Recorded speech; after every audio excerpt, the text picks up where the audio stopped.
Hi ma'am, ꯑꯩꯒꯤ ꯅꯨꯡꯁꯤꯔꯕ ꯑꯉꯥꯡꯁꯤꯡ ꯉꯁꯤꯁꯨ ꯁꯤꯒꯤ ꯑꯪꯀꯁꯦ ꯑꯩꯅ ꯄꯨꯗꯨꯅ ꯂꯥꯛꯏ ꯁꯤꯁꯤ SSC GD 2015 ꯍꯪꯈꯤꯕꯅꯤ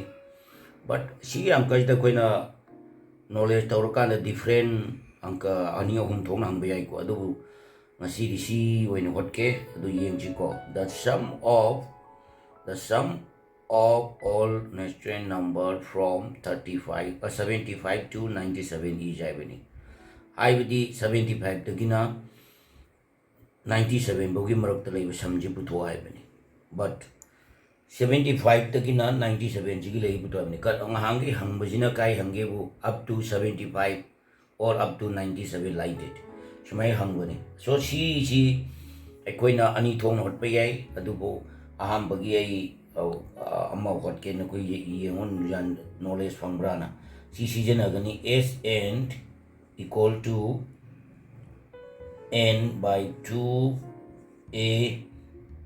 plus l ko si sizinagani aduna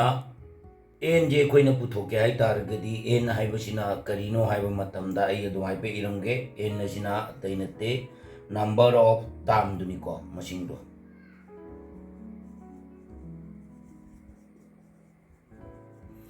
ade e sina tainate kari haiba e sina kaidoge first term do ahanbagi ahubudo first term l sina kai haiba last term do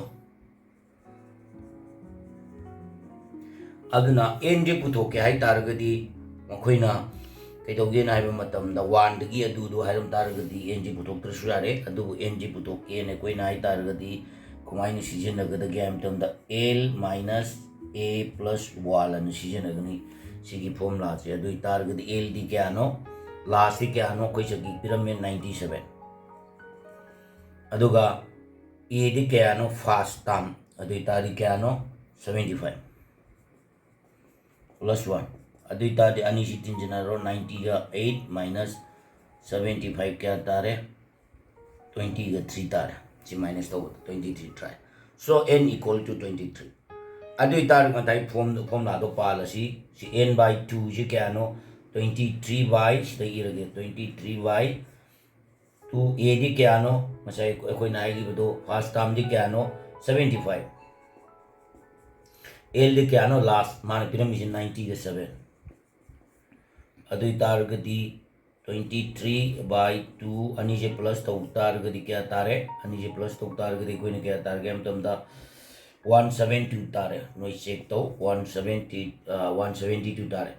adu targadi 2 jina kai doge na iba matamda 2 jina 172 da cut to targadi kya anu phangise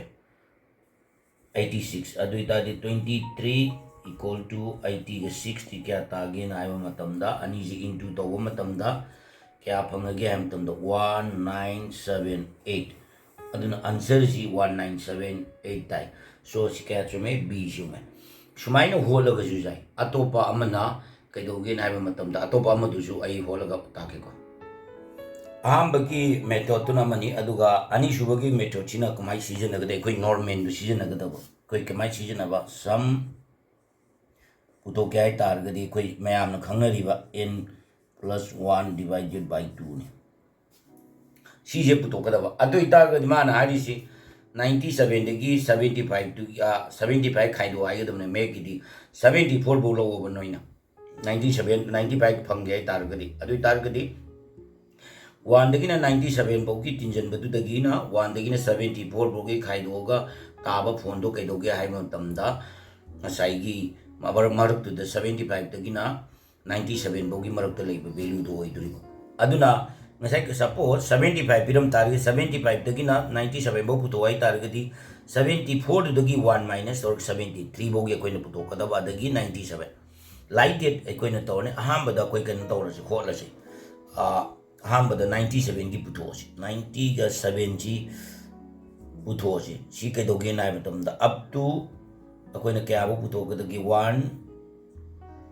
2 97 bogi puto che si formula si general se bado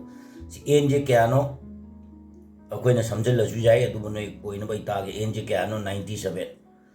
magi tam do 97 equal to 97 plus 1 divided by 2 si kaya tare haiba matamda 90 ga 7 into 90 ga 8 divided by 2 adui tadi ani into tokta di kaya no haiba matamda kaya targi na haiba matamda 97 ga 98 ga into tokta ga di ina kaya tare 9506 by 2 ani si divided tokta ga di kaya targa am the 4753 tayo siniko adano check to ay no holy baji yung kanda second atopam na nga side 75 tagi na 97 to kaya tadi 1 to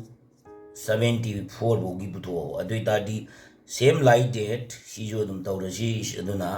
1 tagi 1 to 74 putok taragadi 74 kaya tar 74 plus 1 divided by 2 adoy taragadi 74 into 75 2 equal to kaya tare chay adum 2 na hairabani ko sumay togdana mataki anisi puri tari kaya tare 5550 divided by 2 adoy tari anisi ko thana taragadi kaya tare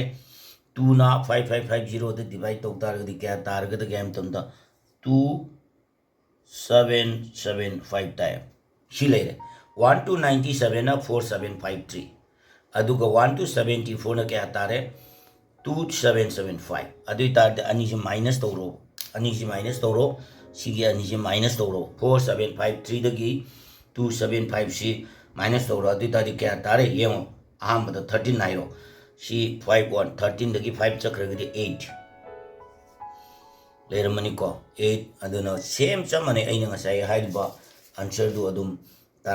taramagani 1978 tai ko adum tinjala ji ngasu dum taramani ina khanba wakanda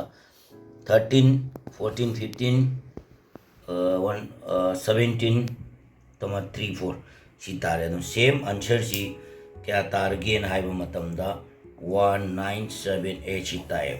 sini angang jing masai ani thong hot pe yai ado ani ji mak karam banan no nungai ga haibu yengu question ji hobu da jawab ke aroi bu da jawab ke na koi da knowledge pang boi ta gi like toromu subscribe toromu matang yang kam ngai leram